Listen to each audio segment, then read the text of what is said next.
Hi, VEF. Welcome to another 3-minute theology, although this one may go 4 or 5 minutes.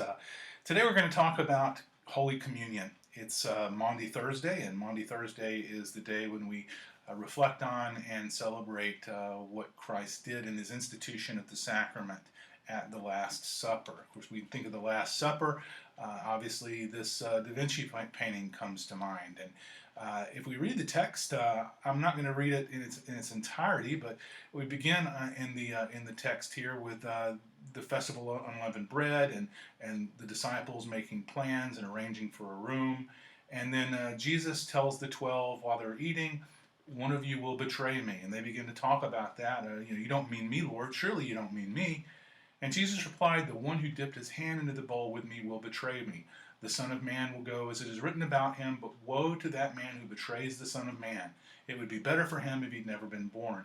Then Judas, the one who would betray him, said, "Surely you don't mean me, Rabbi." Jesus answered, "You've said so." And then Jesus goes on to institute the ordinance of the Last Supper. He took bread, and when he'd given thanks, broke it and gave it to his disciples, saying, "Take and eat, this is my body." Then he took a cup, and when he'd given thanks, he gave it to them, saying, "Drink from it, all of you. This is my blood of the covenant, which is poured out for many for the forgiveness of sins." So Jesus has given them the ordinance of the Last Supper.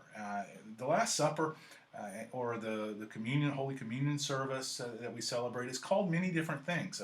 Some cultures still refer to it by different terms. It was referred to as the love feast in the early church, and that caused a great deal of difficulty because other cultures didn't understand. Other people didn't understand what are this Jewish sect doing. It was referred to as a mystery or mysterion in the early church, and that kind of connects to the way that different churches understand what communion is or try to.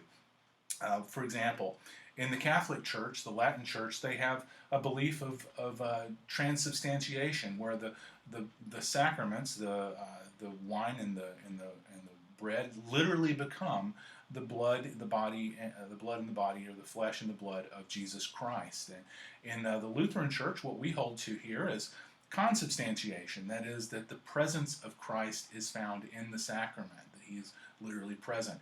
Other churches, like the Methodist churches and churches in that branch of Christianity, would hold to the sacrament as being a means of grace, an action through which God imparts grace on his followers, on the believers. And then there are others that hold to a less formal understanding of communion and look at it more as a symbolic action rather than something that literally is an ordinance, really, which I think lessens the act of communion, and it's something that should still be held to a very high standard.